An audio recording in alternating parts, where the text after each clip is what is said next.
제17편 다윗의 기도. 여호와여, 의의 호소를 들으소서. 나의 울부짖음에 주의하소서. 거짓되지 아니한 입술에서 나오는 나의 기도에 귀를 기울이소서. 주께서 나를 판단하시며 주의 눈으로 공평함을 살피소서. 주께서 내 마음을 시험하시고 밤에 내게 오시어서 나를 감찰하셨으나 흠을 찾지 못하셨사오니 내가 결심하고 입으로 범죄하지 아니하리이다. 사람의 행사로 논하면 나는 주의 입술의 말씀을 따라 스스로 삼가서 포악한 자의 길을 가지 아니하였사오며 나의 걸음이 주의 길을 굳게 지키고 실족하지 아니하였나이다. 하나님이여, 내게 응답하시겠으므로 내가 불렀사오니 내게 귀를 기울여 내 말을 들으소서. 주께 피하는 자들을 그 일어나치는 자들에게서 오른손으로 구원하시는 주여, 주의 기이한 사랑을 나타내소서. 나를 눈동자같이 지키시고 주의 날개 그늘 아래 감추사 내 앞에서 나를 압제하는 악인들과 나의 목숨을 노리는 원수들에게서 벗어나게 하소서. 그들의 마음은 기름에 잠겼으며 그들의 입은 교만하게 말하나이다. 이제 우리가 걸어가는 것을 그들이 애워싸서 노려보고 땅에 넘어뜨리려 하나이다. 그는 그 움킨 것을 찢으려 하는 사자 같으며 은밀한 것에 엎드린 젊은 사자 같으니이다.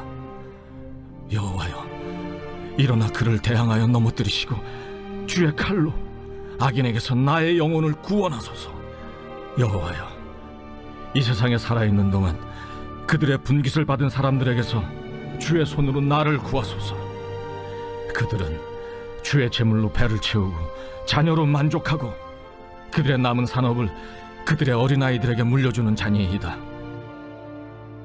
나는 의로운 중에 주의 얼굴을 배우리니 깰 때 주의 형상으로 만족하리이다.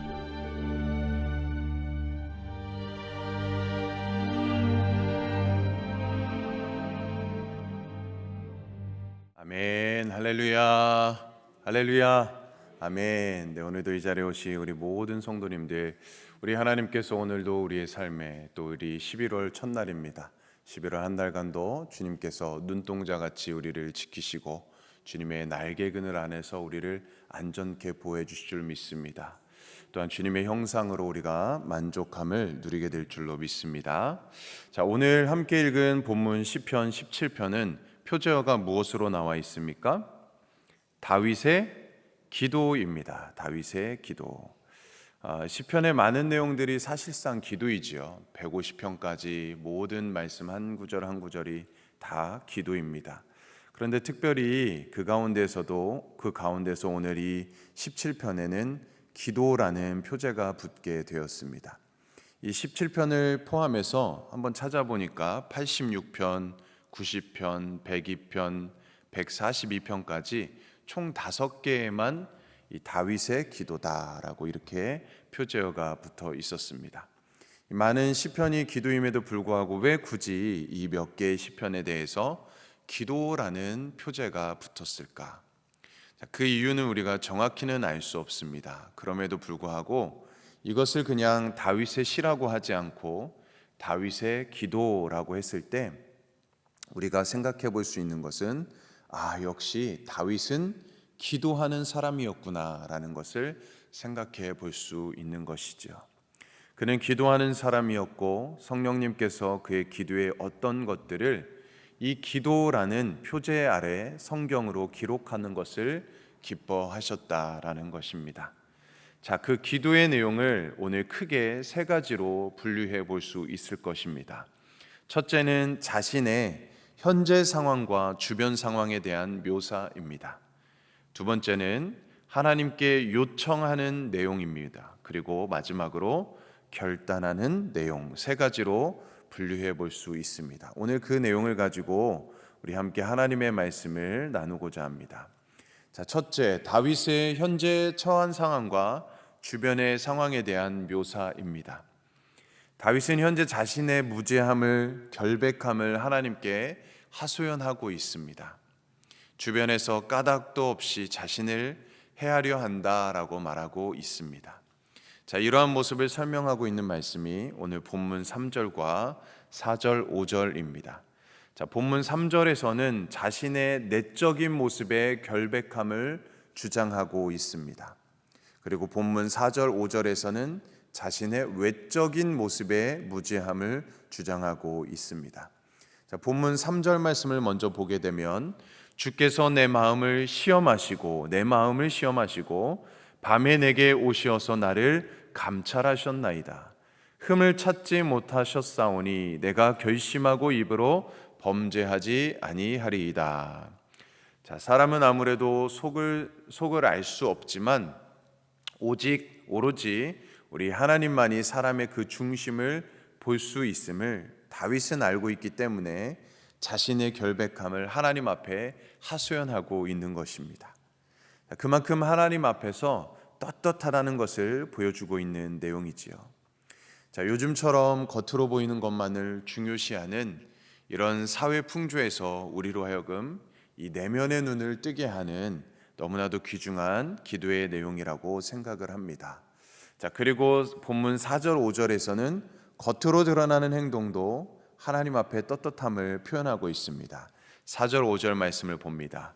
사람의 행사로 논하면 나는 주의 입술의 말씀을 따라 스스로 삼가서 포악한 자의 길을 가지 아니하였사오며 나의 걸음이 주의 길을 굳게 지키고 실족하지 아니하였나이다 라고 말씀하고 있습니다. 다윗은 자신의 삶의 행동 지침이 바로 말씀이었다라고 고백하고 있습니다. 자신은 잘못된 길로 가지 않았고 옳은 길로 갔다라고 하는 것은 자신의 외부적인 삶도 부끄럼 없이 살았음을 고백하고 있는 것이지요. 자, 이러한 다윗의 삶처럼 우리도 똑같은 마음을 가지기를 주님의 이름으로 축복합니다. 우리의 속사람과 우리의 겉사람, 우리 모두가 다 하나님 앞에 떳떳한 삶을 살기를 다시 한번 축복합니다. 자, 또한 9절을 통해서 현재 다윗이 악인으로부터 압제를 당하고 있음을 봅니다. 그가 원수에 의해서 에워싸임을 당하고 있음을 말씀하고 있고요. 이러한 상황을 12절에서 언급하고 있는 대로 먹잇감을 막 찢으려 하는 그 사자처럼, 그리고 아주 조용히 은밀한 곳에서 먹잇감을 기다리는 사자처럼 악인이 그러하다라고 상황을 설명해 주고 있습니다. 자, 이러한 상황 속에서 다윗은 하나님께 어떤 요청을 드리고 있습니까? 자, 첫째로 자신의 기도에 귀를 기울여 달라라고 요청하고 있습니다. 자, 오늘 본문 1절이 이것을 증거하고 있는데요. 1절 말씀을 우리 함께 읽겠습니다. 시작. 여호와여 의의 호소를 들으소서. 나의 울부짖음에 주의하소서. 거짓되지 아니한 입술에서 나오는 나의 기도에 귀를 기울이소서. 아멘. 자, 이 말씀은 하나님께서 자신의 기도에 응답해 줄 것을 지금 요청하고 있는 것입니다. 또한 같은 내용이 6절에서도 반복됩니다. 거기에서는 다윗이 기도한 이유가 하나님께서 응답해 주실 것을 확신하기 때문임을 잘 명시하고 있지요. 자, 이러한 기도 응답의 확신이 있었기 때문에 다윗은 아주 간절하게 하나님을 찾았던 것입니다. 우리도 마찬가지입니다. 우리가 이 시간에 나와서 새벽 기도에 참여하는 것, 이 기도하는 것은 그 기도를 응답해 주실 것이다 라는 그 믿음과 확신이 있기 때문입니다. 만일 우리가 그렇지 못한 상태에서 이 자리에 있다면 우리가 이 이후부터는 확신을 갖고서 기도할 수 있는 우리 모두가 되기를 주님의 이름을 축복합니다. 하나님께서 반드시 우리의 기도에, 우리의 간구에, 우리의 호소에 응답해 주실 줄로 믿습니다.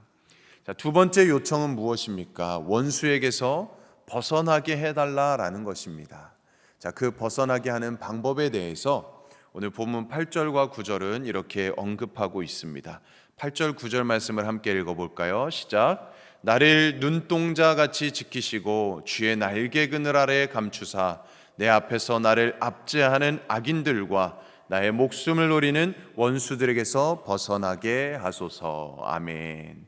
자, 이 말씀에서 사용한 보호 방법은 무엇입니까? 눈동자처럼, 그리고 날개 아래 보호하는 것을 말씀하고 있습니다. 이 표현은 우리가 익숙할 것입니다. 눈동자처럼 날개 그늘 아래에서. 우리 신명기 32장 10절과 11절에서 먼저 이 말씀이 사용되었습니다. 이스라엘 백성들을 출애굽시키신 하나님께서 가나안에 들어가기까지 어떻게 그들을 지키셨는지를 나타내 준 표현들이죠. 자, 신명기 32장 10절과 11절 말씀을 제가 읽어드리겠습니다. 여호와께서 그를 황무지에서 짐승이 부르짖는 광야에서 만나시고 호위하시며 보호하시며 자기의 눈동자 같이 지키셨도다. 마치 독수리가 자기의 보금자리를 어지럽게 하며 자기의 새끼 위에 너풀거리며 그의 날개를 펴서 새끼를 받으며 그의 날개 위에 그것을 엎는 것 같이라는 말씀이죠. 이 눈동자는 우리 신체 기관 중에 너무나도 중요한 부분입니다. 볼 수 없으면 걸을 수 없습니다. 행동하기가 쉽지 않습니다. 너무나도 중요하면서 아주 예민한 부분이라서 우리가 조심히 다뤄야죠. 소중히 다뤄야 합니다. 이와 마찬가지로 이스라엘 백성들을 눈동자처럼, 이 다윗을 눈동자처럼 조심스럽고 안전하게 인도하셨다라는 것입니다. 자, 그리고 독수리가 자신의 날개 아래에서 새끼를 숨겨서 보호하듯이 시인 다윗 자신도 그렇게 자신을 보호하고 구원해 달라라고 하나님께 요청하고 있는 것이지요. 네, 이 은혜가 하나님께서 우리를 눈동자같이 지키시고 하나님의 날개 그늘 아래에서 우리를 보호해 주시기를 주님의 이름으로 축복합니다. 다윗은 그것을 요청하고 있습니다. 자, 그렇다면 마지막 요청은 이 위에 둘째 요청과 같은 맥락으로 오늘 본문 13절에 그에 해당하는 그러니까 12절에 나오는 젊은 사자 같은 악인에게서 그를 해당하는 그 13절 말씀, 그리고 14절에 보면 이 세상에 살아있는 동안 그들의 분깃을 받은 사람들에게서, 그러니까 젊은 사자와 같은 악인, 또 이 세상에 살아있는 동안에 그들의 분깃을 받은 그런 사람들, 그들에게서부터 구원해 줄 것을 다윗이 요청하고 있는 것입니다. 특히 14절에 언급한 이 세상에 살아있는 동안 그들의 분깃을 받은 사람들은 악인의 또 다른 표현입니다. 내세에 대한 소망 없이 단순하게 이 세상에서의 삶을 만족하며 살아가는 자들입니다. 마치 이 세상이 전부인 것처럼, 하나님이 없는 것처럼 살아가는 사람들이죠. 즉 인본주의적인 삶을 살아가는 자들입니다. 하나님 없이 자신이 최고다, 자신의 삶이 최고다라고 생각하며 살아가는 자들이죠. 자, 이러한 사람들은 어떤 삶을 사는지 본문 14절 하반절에서 다음과 같이 설명하고 있습니다. 그들은 주의 재물로 배를 채우고 자녀로 만족하고 그들의 남은 산업을 그들의 어린 아이들에게 물려주는 자니이다. 자, 이렇게 표현을 하고 있습니다. 자, 이렇듯 그들은 하나님께서 주신 것을 하나님의 영광을 드러내는데 사용하지 않는다라는 것입니다. 이 모든 것은 다 하나님께서 허락하신 것인데 그것을 인정하지 않습니다. 자신들의 배를 채우는데 사용한다는 것입니다. 그리고 그것을 후손들에게 물려주는 자를 말하고 있는 것이죠.